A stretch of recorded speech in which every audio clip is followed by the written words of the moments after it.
la fatigue. Nous avons tous des besoins différents, des façons différentes de pouvoir nous ressourcer et recharger notre batterie. On a tendance à penser qu'il faut juste dormir, mais il y en a certains d'entre vous, vous dormez sans vous arrêter depuis des mois, des années, vous êtes toujours aussi fatigué, vous vous dites qu'il doit y avoir une autre solution. Oui, j'espère pour vous qu'aujourd'hui vous allez comprendre quel est le nœud et que vous allez pouvoir apprendre à recharger vos batteries. Et je suis avec Laure et Aurélie pour terminer cette semaine. Et nous allons voir donc comment on peut faire pour se rebooster parce que c'est ça, on a tous des besoins différents et c'est vrai qu'on a besoin de dormir tout le temps, enfin souvent, régulièrement, quotidiennement. Katia nous a dit minimum 6 heures par jour, par nuit et maximum 9 heures normalement pour un adulte normalement constitué, Aurélie, de 6 à 9 heures. Et, mais c'est vrai que quelquefois, on a beau dormir, on se sent toujours très épuisé. Et dormir, ça va nous permettre de reposer de notre corps, mais on a aussi besoin de s'énergiser, de recharger nos batteries. Et je sais pas, est-ce que vous savez comment recharger votre batterie? Oui? Oui. Ben moi, j'aime beaucoup aller marcher. Voilà, Mhm. c'est vrai que ça me recharge les batteries, ça me ressource, puis ça me fait du bien. Donc c'est une façon pour moi de recharger mes batteries. Toi, Aurélie? Mais moi, j'aime changer d'environnement. Mhm. Vraiment quitter mon espace, mon quotidien et tout, découvrir des choses que je ne connais pas et sortir. Voilà, ça, c'est des choses qui me reboostent. Mhm. Et tu vois, ça c'est drôle parce que vous avez déjà deux façons différentes, puis vous vous connaissez, donc c'est chouette. Mais par exemple, surtout toi, surtout toi, Aurélie, la manière dont tu recharges tes batteries, il y en a pour certains, c'est exactement ce qui les décharge, c'est ce qui les épuise. Changer d'environnement, aller dans un endroit qu'ils ne connaissent pas, faire quelque chose de nouveau, ça, ils rentrent là, ils ont besoin de se reposer après. Et toi, c'est ce que tu vas choisir de faire Ouais. lorsque tu as besoin de te ressourcer. Et c'est ça qui est vraiment intéressant, c'est qu'on a des besoins différents, mais quelquefois, on nous a dit, juste tu dors, juste fais une sieste, et puis tu comprends pas, tu es fatigué de la vie. Et c'est de comprendre, mais c'est quoi mon besoin? Qu'est-ce qui me donne à moi de l'énergie? Qu'est-ce qui, après, je me sens bien, j'ai peut-être de la fatigue dans mon corps, et je veux dire, la fatigue dans notre corps, elle revient tous les jours, donc bon, mais je me sens en forme, je me sens, j'ai pas l'impression qu'on m'a aspiré, que quelqu'un est venu et a pris toute mon énergie. Au contraire, j'ai l'impression que je me suis posée quelque part et que j'ai été chargée. Et ça peut être, toi, Aurélie, changer d'environnement, et puis toi, Laure, aller marcher. Marcher, c'est un effort physique. Donc, il y en a d'autres qui à peuvent fait. se dire, oh, là, s'il faut, pour se ressourcer, s'il faut faire un effort physique. Mais pourtant, toi, la marche, c'est ce qui te fait, ce qui te recharge. Bah, moi, j'aime trop ça, effectivement, voilà, bon, faire des randos, tout ça, mais après, ce que je trouve ça bon dans le point que tu apportes, c'est de la façon de recharger nos batteries, c'est que c'est vrai que des fois, on est assez, on va pas chercher plus loin, quoi, tu vois, on connaît un peu, comme tu l'as dit, dormir, il y en a qui vont peut-être regarder la télé, il y en a qui vont, voilà, aller marcher, tout ça, mais je trouve que des fois, c'est quand même bien de s'arrêter et de peut-être se poser la question, qu'est-ce que je peux aimer faire? Dans le sens de dire que Dieu nous a quand même donné plein de choses à disposition. Tu sais, il y a de l'art, il y a plein de choses qu'on peut faire. Et des fois, on est tellement dans le rush de tous les jours qu'on ne prend pas le temps de s'arrêter et ce temps-là pour dire je vais essayer de faire quelque chose de nouveau. Et ça peut être, je sais pas moi, ça peut être de la peinture, du dessin, de la poterie, de la cuisine. Il y a plein de choses comme ça qui peuvent paraître comme une activité, bon voilà, telle quelle, mais en même temps, ça peut être un moment de détente parce qu'on vient se changer les idées, on vient apprendre quelque chose de nouveau, on vient même peut-être aussi des fois, je sais qu'il y en a quand ils peignent, c'est même une louange qu'ils font même, tu sais, ils aiment vraiment, ils poussent ça même plus loin, ils se sentent inspirés et tout ça, donc ça peut vraiment même être, voilà. Mais des fois peut-être se poser comme ça et te dire, j'ai envie d'essayer des choses et peut-être juste essayer. Peut-être que tu vas essayer de la poterie, ça va pas fonctionner, oh, finalement non, c'est trop compliqué. Essaye avec autre chose, va marcher ou fais, voilà, comme je dis, de la peinture ou peu importe. Et voilà, juste d'être intentionnel en cherchant des choses qui vont peut-être pouvoir nous reposer, on va avoir du fun, on va se sentir renouvelé. Et voilà. Et on peut et on doit inviter le Saint-Esprit dans ces questions parce que c'est pas un truc mystique ou quoi que ce soit, mais ça apprend à se connaître. Dieu nous a créés de façon unique, avec des besoins spécifiques. Et puis quand on arrive à un moment de notre vie où on se rend compte que ça ne fonctionne pas, on peut se dire oui, mais c'est pas très spirituel de vouloir changer les idées, c'est pas très spirituel de se dire ah, je veux recharger mes batteries. Moi, ça fonctionne pas bien. On n'a même pas de joie à servir le Seigneur, on n'a pas de joie. On va au travail, c'est dur. On va à l'église, c'est dur. Tout ce qu'on nous demande, c'est dur. La vie est dure et c'est de se dire mais pourquoi, Seigneur, j'en suis là? Et quelquefois, c'est parce que on n'a pas trouvé la chose qui faisait que on allait être ressourcé. On se dit oui, mais moi je me ressource, c'est dans la prière, c'est dans la méditation. Et c'est sûr que c'est ce qui va jouer un grand rôle. Mais on voit que Jésus priait, que Jésus était en communion avec le Père, mais Jésus faisait autre chose aussi dans ses journées. Et il avait des journées qui étaient remplies. Il avait des temps où il était seul, il avait des temps où il était avec les disciples, des temps où il était avec la foule. Il marchait énormément. Il prenait des repas ensemble, ils sont allés à un mariage, ils sont allés à une fête, ils allaient beaucoup voir des gens, faire beaucoup de visites, des gens venaient le visiter. Il avait une vie sociale très très remplie. Et maintenant, notre vie sociale, c'est de se poser la question, est-ce que je la subis ou est-ce que c'est quelque chose qui au contraire me donne de l'énergie? Et même encore là, il y a différents aspects dans la vie sociale, mais il y a des gens, c'est difficile, ça leur demande un effort d'être avec des gens, d'être avec des gens, d'être entouré, d'être au travail, autour d'un groupe, de devoir parler, être dans des discussions, etc., même des discussions professionnelles. Mais en fait, c'est quelque chose qui demande de l'énergie. C'est pas un handicap, c'est pas un problème, c'est juste que c'est quelque chose qui prend de l'énergie. Et quand on rentre chez soi, en fait, on n'a pas envie de voir d'autres gens parce que on va être fatigué. Et puis, ce qui va nous faire du bien à nous, c'est peut-être d'avoir juste un temps de qualité avec un ami ou avec sa femme ou son mari, mais pas dans un groupe. On n'a pas envie d'aller au restaurant. Puis on voit que par contre, il y a d'autres personnes, après une journée de travail, tu leur proposes de sortir, d'aller au restaurant. Yes! Ah, trop cool, ça va bien finir la journée. Puis il y a l'autre qui est là. Ah non, mais là, c'est la cerise sur le gâteau. Et en fait, c'est de se dire, moi, il y a une des personnes, être avec des gens, c'est ça qui les booste. C'est d'échanger, d'être au contact, de parler, là, on va au resto, yes! T'es trop content. Puis l'autre, en fait, c'est que, il a tout donné déjà pendant sa journée de travail. Il a besoin de rentrer pour se reposer, pour pouvoir bien fonctionner le lendemain. Et quand on se connaît pas, on fait sa journée de travail, on va aussi au resto, on va à la sortie, et puis on est tout le temps en train de donner, de se vider, et parce qu'on n'a pas compris que c'était du temps seul dont on avait besoin, du temps calme pour se ressourcer, et parce que peut-être que dans notre entourage, c'est comme ça que les gens se détendent, c'est en sortant, en se voyant, en faisant des activités, ça bouge et tout ça, il y a du bruit, mais toi ça t'épuise, donc ça veut dire que tu as besoin de temps calme. Quand tu parles, j'ai failli dire: «Est-ce que vous venez d'une famille nombreuse ou pas?» Ça peut jouer parce Oui. qu'il y a des gens qui sont habitués à du bruit, d'autres pas du tout. Mais en fait, c'est vraiment important de se connaître et c'est aussi important de dire que dans la vie, il y a des saisons. Ça veut dire quoi? Ça veut dire que peut-être il y a des temps où, tu auras juste besoin de repos, comme tu as dit, et aussi des temps où tu auras besoin de sortir avec tes collègues, avec tes amis. Mais il faut pas être rigide, en fait. Il faut voir ce dont tu as besoin dans chaque étape, dans chaque saison, et en fonction de ce dont tu as besoin, tu pourras t'ajuster. Il faut pas qu'on reste comme ça et on dise: «Pour moi, c'est juste de repos. Voilà, c'est bon. Pour moi, c'est juste des sorties». Et il y a rien qui est coulé dans le béton. C'est en fonction des saisons par lesquelles tu passes, tu vas voir que pour recharger tes batteries, à un moment, il va falloir sortir. À un moment, il va falloir se reposer. À un moment, tu mets tout en mode avion et puis vraiment, tu as besoin d'aérer ton esprit et tout va bien se passer comme ça. Donc, ne soyons pas rigides, mais apprenons à nous entourer des choses ou des personnes qui vont rendre ce moment agréable, en fait. Et si c'est vraiment des sorties entre amis, sois entouré de ces personnes qui vont te donner la joie, avec qui quand tu vas parler, tu ne seras pas en train de penser, je ne sais pas, à des choses qui te stressent, et tu seras juste... Oui. Voilà, c'est ça. C'est ça. Tu ne seras pas en train de partager des pommes à tout le monde, tu vois. Tu seras juste cool et détendu. Mais si c'est aussi autre chose, soyons prêts en fait à nous ajuster en fonction des saisons. Je pense que c'est important pour recharger ses batteries. Ouais, c'est important de s'ajuster. Puis aussi, des fois, ce qui va être plus compliqué, c'est de savoir dire non. parce que tu peux être avec des gens, dans une foule, avec des amis qui sont tout le Mhm. temps partants justement pour faire plein de choses. Et donc, tu te sens comme embarqué, tu te dis, purée, je peux pas dire non. Là. Ou tu as déjà dit non une fois, donc du coup, mais tu n'as juste pas le même rythme, parce que peut-être que toi, tu travailles dans un milieu où il y a plein de monde, donc déjà, tu es constamment entouré de personnes. Mhm. Et ben non, c'est d'avoir osé dire, ben écoute, moi, pour moi, ben, ça fait beaucoup. Ça fait Mhm. beaucoup, là, je ne pourrais pas ce soir, je décline. J'apprécie que vous me conviez, mais je vais décliner votre invitation. Mhm.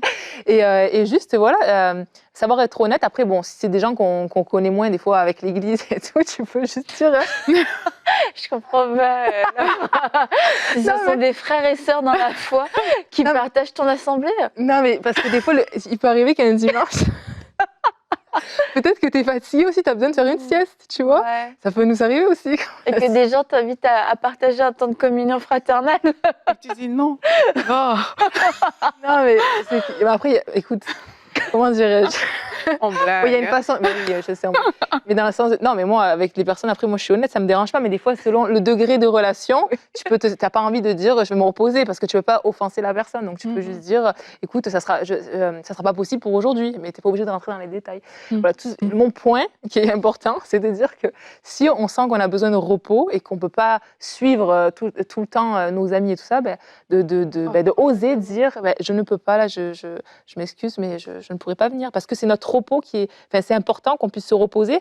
Et sinon, ça va aussi jouer dans nos relations. C'est Parce ça. que si tu ne te reposes pas comme tu en as besoin, tu vas finir par... Tu vas aller au resto et puis tu vas insulter tout le monde. Mais c'est ça, ton humeur va changer, tu vas moins être patient et tout ça. Donc, Oui. c'est ça. Non, mais c'est vrai. Moi, je te comprends. Hein. Mais Aurélie te le dit franchement aussi. Bon, on en a déjà parlé dans cette émission, donc je vais pas redire ce qu'Aurélie dit. Mais du coup, aussi, quelquefois, dans le mariage, dans le couple, on a des façons de faire qui sont différentes. Et Laure, j'aurais aimé que tu puisses répondre à cette question. Dans Allô les filles, mon mari a toujours envie de voir des gens, mais parfois j'ai envie d'être seule. Est-ce normal? Alors, est-ce que Pauline de France est la seule à vivre ce genre de choses, Laure? Alors, Pauline, donc pour te répondre, bon, dans un premier temps, hein, si je pars du côté social, c'est sûr que c'est bon d'avoir une vie sociale, de voir des gens. On a un Dieu avec qui on est en relation, puis c'est normal aussi d'être en relation avec des gens, voilà, de faire des sorties, d'avoir du bon temps. Après, c'est sûr qu'en fonction déjà de notre personnalité, comme on l'a un peu dit, voilà, si on est plus introverti, extraverti, et de la façon dont on se ressource, ou aussi en fonction de notre secteur d'activité. Donc si par exemple, voilà, on travaille toujours entouré de monde, ou au contraire, si on est toujours juste devant un ordinateur et qu'il n'y a personne en face, notre degré, enfin notre besoin de sociabilité va être différent. Ça va beaucoup y jouer. Donc ça déjà, c'est à en prendre en considération. Et que si par exemple toi tu travailles beaucoup avec des gens ou autres, c'est possible que tu aies envie de voir moins de monde aussi de temps en temps. Après moi l'exemple que j'aimerais utiliser c'est celui de Jésus. Hein. Jésus, quel meilleur exemple que Jésus utilisait. Donc on sait que lui il était souvent entouré, il était entouré de ses disciples, il était entouré des foules, il était toujours entouré de monde. Mais parfois c'est vrai qu'il avait aussi besoin de se retirer et de se ressourcer, de connecter avec son Père. Et je voulais juste prendre le verset dans Matthieu 14, 22, 23.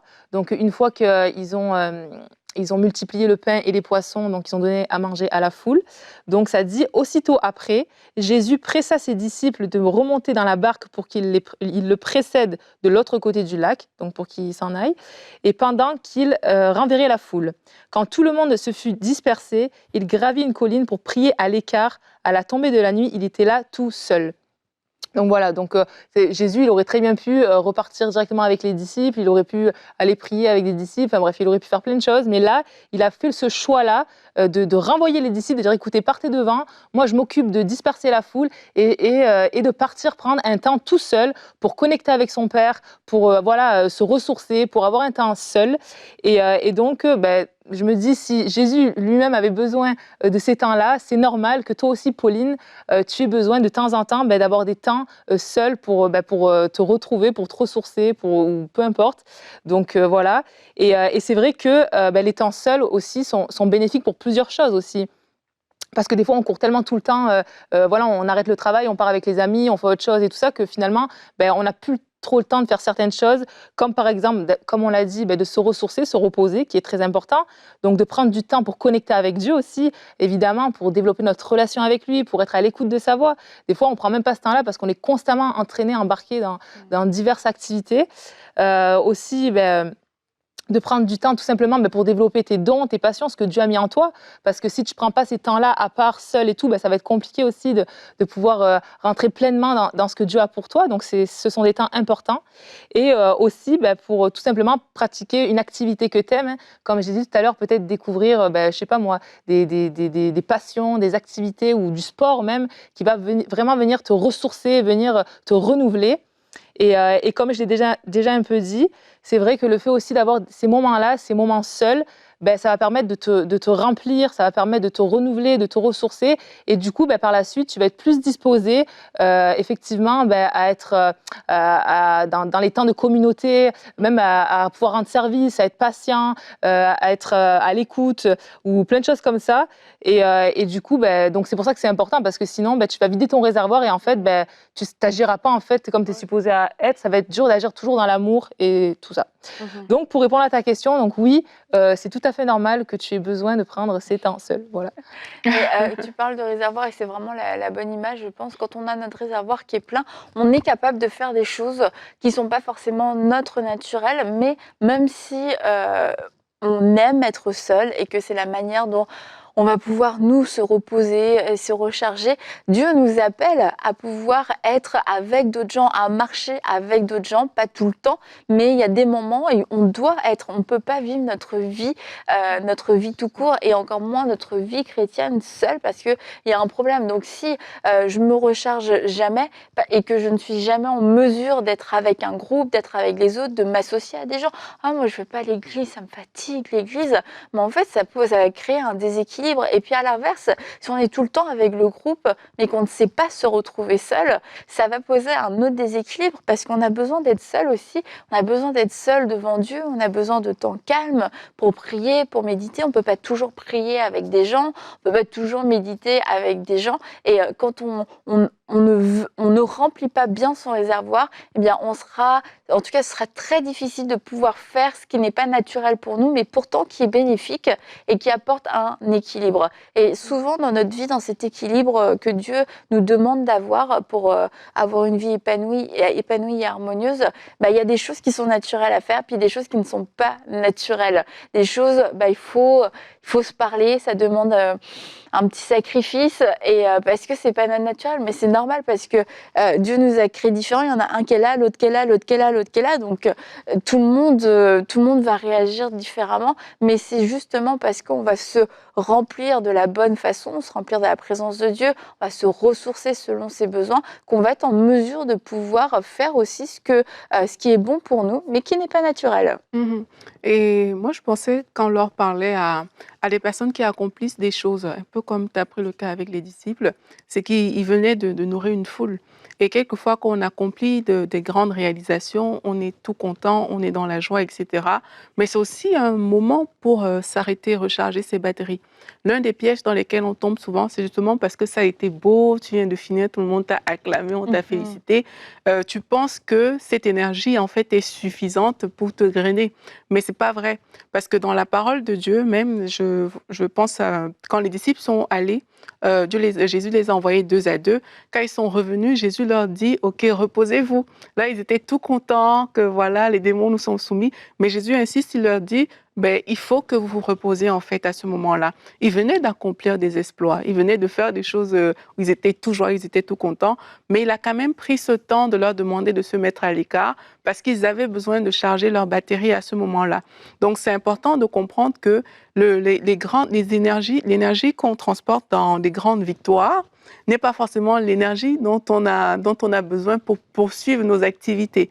Il faut vraiment prendre le temps de s'arrêter et d'aller dans la présence de Dieu ou se reposer en tout cas pour pouvoir être renouvelé, pour vivre d'autres choses. Parce que l'erreur qu'on fait, c'est que parce que c'est une victoire, mais ça galvanise, ça donne une certaine énergie. L'adrénaline. C'est ça, tu penses que c'est assez, mais c'est pas assez. Donc, quel que soit ce par quoi vous passez, même si c'est des grandes victoires, prenez le temps de vous arrêter, de recharger vos batteries pour pouvoir aller plus loin dans d'autres choses auxquelles le Seigneur Et vous attend. tu parles d'accomplissement, et ça, je voulais en parler, merci. Quelquefois, on est dans une vie, un travail, un service où on voit peu d'accomplissement parce que c'est des choses qui sont pas forcément tangibles ou des choses à long terme, et on a l'impression que il y a très peu de choses qui se réalisent à travers nous dans notre vie, et ça aussi c'est quelque chose qui peut nous drainer de l'énergie et qui peut nous épuiser parce qu'au final on a besoin de voir des réalisations, on a besoin d'accomplir des choses, on a besoin de voir des choses terminées, et c'est de pouvoir vous trouver des projets, des plus petits projets, mais qui soient réalisables et qui vont vous apporter une satisfaction, et une satisfaction qui va vous redonner de l'énergie. Et ça peut être du bricolage, ça peut être ok, je vais repeindre un mur, je vais refaire une pièce. C'est un plat que je ne sais pas encore faire.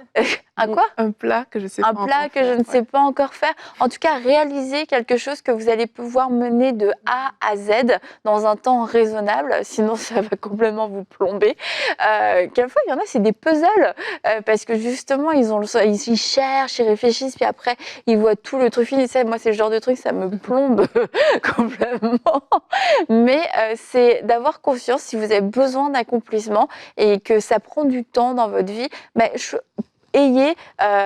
ouvrez-vous à avoir ces petits accomplissements, repeindre une barrière, poser des cadres, ou j'en sais rien, des choses comme ça, mais vous pouvez voir le résultat. Et en fait, le fait de pouvoir avoir ce sentiment d'accomplissement, de vous dire c'est terminé, je peux cocher, je peux barrer, c'est fait, c'est fini, et bien c'est ça qui va vous redonner à vous de l'énergie pour pouvoir poursuivre une grande mission que Dieu vous a donnée, où vous avez besoin de beaucoup de persévérance, où il y a peu de signes encourageants sur la route, mais c'est pourtant ce que Dieu vous appelle à faire.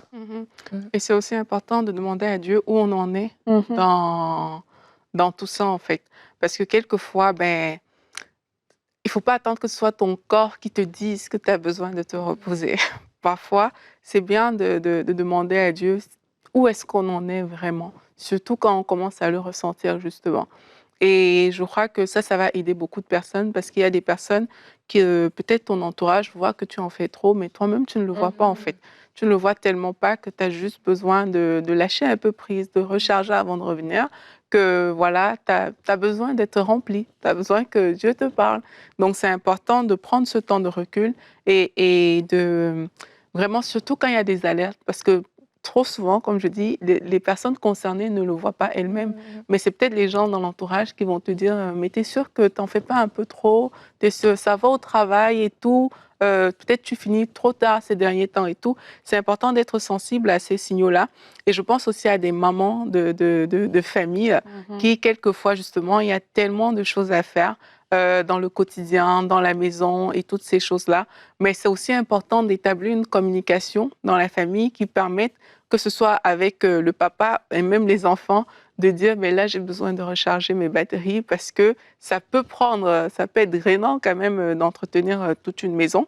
Donc c'est aussi de pouvoir trouver la façon de communiquer ces choses-là en famille pour prendre ce temps où au final une mère de famille peut aussi prendre soin d'elle-même. C'est fou parce que non, j'allais juste dire, moi, c'est bizarre, le ménage, moi, ça me détend.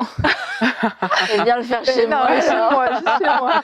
Non, mais tu vois, comme quoi, mais c'est vrai qu'après, pour suivre ce que tu dis là, après, il y a des saisons de vie, donc effectivement, il y a des fois où on va donner un plus grand coup qu'à notre moment, mais c'est bien effectivement de communiquer.